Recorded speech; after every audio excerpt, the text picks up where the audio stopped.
बिस्मिल्लाहिर्रहमानिर्रहीम। अल्लाहुम्मा सल्लि अला मुहम्मदिन व आले मोहम्मद।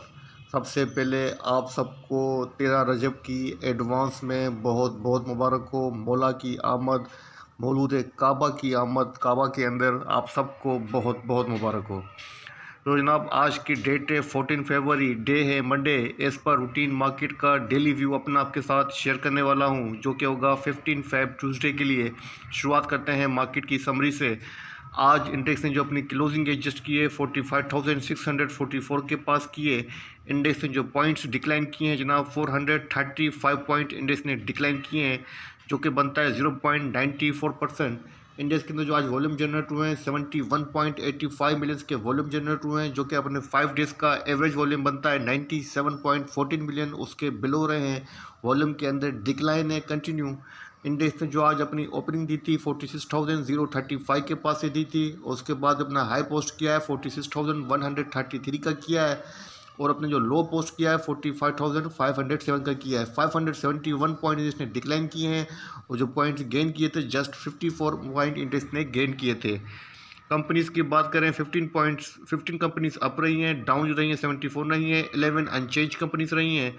टॉप 1 कंट्रीब्यूटर्स की बात करें, नंबर 1 पे मारी पेट्रोलियम है जिसने 16.8 किए हैं। सेकंड नंबर पे SNGP है जिसने 8.8 किए हैं। थर्ड नंबर पे EPCL है जिसने 7.8 किए हैं। ईफर्ट ने 6.8 किए हैं। AICL ने 4 पॉइंट इंडेक्स के अंदर 8 किए हैं। अगर डिक्लाइनर की बात करें, नंबर 1 पे सीस है जिसने 34 पॉइंट का डेंट लगाया है।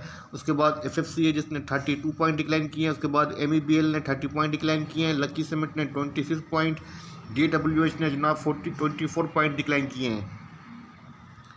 उसके बाद एंगरो, PSO, TRG ने भी साथ दिया है पॉइंट्स डिक्लाइनिंग के अंदर। थ्रू आउट द डे जो इंडेक्स की पोजीशन रही है वो बेयरिश रही है, और अपनी क्लोजिंग अपनी मेजर सपोर्ट 45,750 के बिलो की है।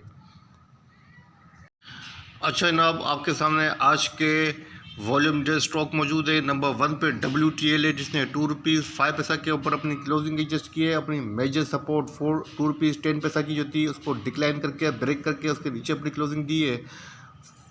माइनस रहा है 4.65%। और आज इसकी एक न्यूज़ भी सर्कुलेट कर रही है कि जिस प्राइवेट कंपनी ने इसके शेयर्स बाय करने थे उसने कॉन्ट्रैक्ट था, उस कॉन्ट्रैक्ट को कैंसिल कर दिया है। और अब ऐसी कोई न्यूज़ नहीं है कि कोई निजी कंपनी या कोई प्राइवेट कंपनी इसके शेयर्स बाय कर रही है। तो उसके बाद सेकंड नंबर पे टेली एज नाम जिसने ₹16.32 के ऊपर अपनी क्लोजिंग एडजस्ट की है। निगेटिव रहा है 6.04%। उसके बाद डबल GL जिसने ₹20.50 के ऊपर अपनी क्लोजिंग एडजस्ट की है, माइनस रहा है 5.88%। फोर्थ नंबर पे जनाब TRG है जिसने ₹83.71 के ऊपर अपनी क्लोजिंग एडजस्ट की है, निगेटिव रहा है 1.68%। उसके बाद हम बताया जनाब TPLP का जिसने ₹31.61 के ऊपर अपनी क्लोजिंग एडजस्ट की है, और नेगेटिव रहा है 6.78%।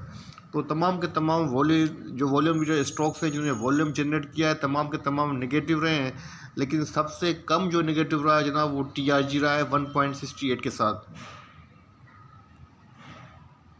आपके सामने आज के 14 फेब के फाइनेंशियल रिजल्ट्स मौजूद हैं। नंबर 1 पे हमारे पास जो कंपनी है वो नेटसोल है।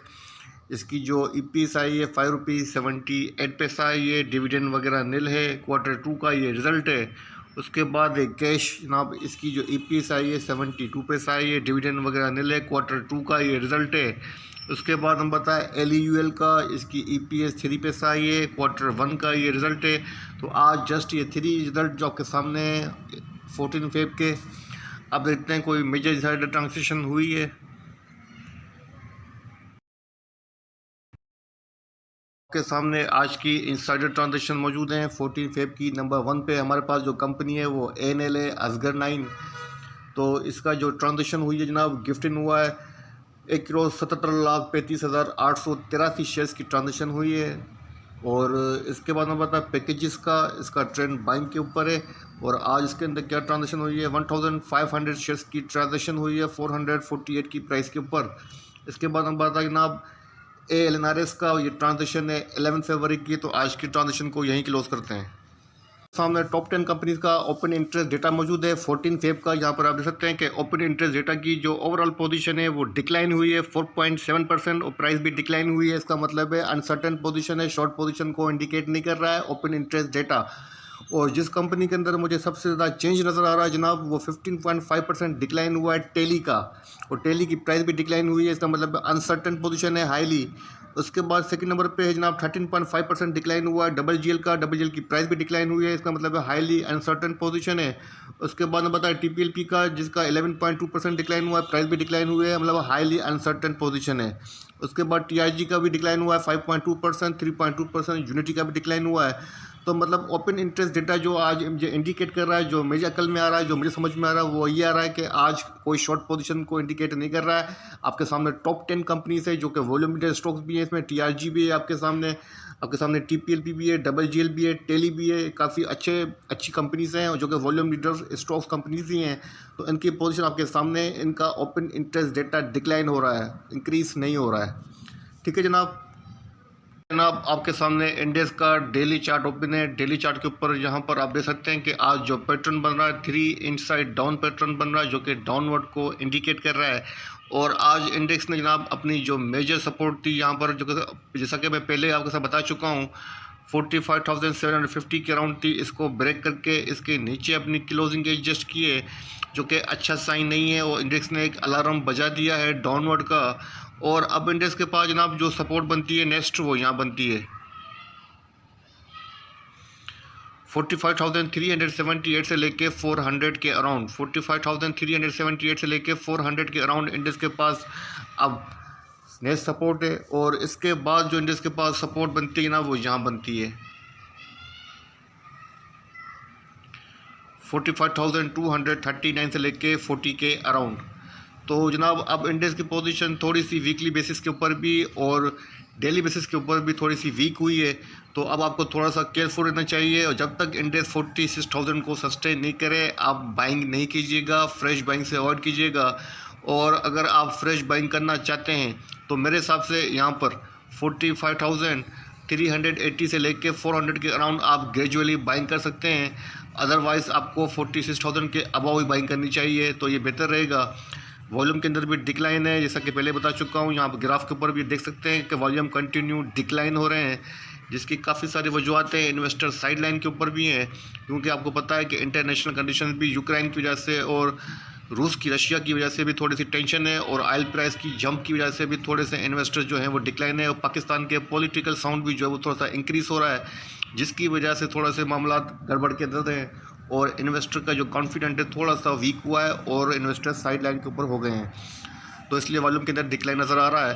तो बहुत जल्द मामला सेट हो जाएंगे इंशाल्लाह ताला, बेहतरी की उम्मीद करनी चाहिए। तो उसके बाद हम देखेंगे। फ़िलहाल आपको ग्रेजुअली बाइंग करनी चाहिए स्ट्रॉन्ग सपोर्ट रीजन के अंदर। फ़िलहाल तो स्ट्रॉन्ग सपोर्ट थी 45,750 की, वो ब्रेक हुई है। अब नेक्स्ट सपोर्ट रीजन ये बनता है 45,430 से लेके 380 के अराउंड। तो यहाँ पर भी आप ग्रेजुअली बाइंग कर सकते हैं। मैं ग्रेजुअली का वर्ड यूज़ कर रहा हूँ, तो मतलब स्लो बाइंग कीजिएगा, अचानक जो है एक अच्छी खासी बाइंग नहीं कीजिएगा, ये बेहतर रहेगा। RSI MACD को चेक कर लेते हैं। तो जनाब आपके सामने RSI 52 है, डेली बेसिस के ऊपर RSI डिक्लाइन हुई है, लेकिन 52 RSI फिर भी न्यूट्रल है। MACD की डाइवर्जेंसेस जनाब नेगेटिव होने की कोशिश कर रही है, लेकिन अभी तक जो है बेरिश क्रॉसओवर जनरेट नहीं हुआ है। तो फिलहाल जो डाइवर्जेंसेस हैं वो अभी तक पॉजिटिव हैं। तो जनाब इंडेक्स की पोजीशन वीक तो हुई है, लेकिन अभी मामला बुल के हाथ में है, और देखते हैं कि कल कैसा जो है इंडेक्स परफॉर्म करता है। जो लेवल बता दिए हैं डिप के और अबाव के ऊपर जाने के, तो उन लेवल को देखते हुए आप बाइंग कीजिएगा। और अगर 46,000 को सस्टेन करे तो बेशक फ्रेश बाई कीजिएगा। और अगर 45,380 से लेके 400 के अंदर डिप ले तो ग्रेजुअली बाइंग आप कर सकते हैं अपने फेवरेट स्टॉक्स के अंदर।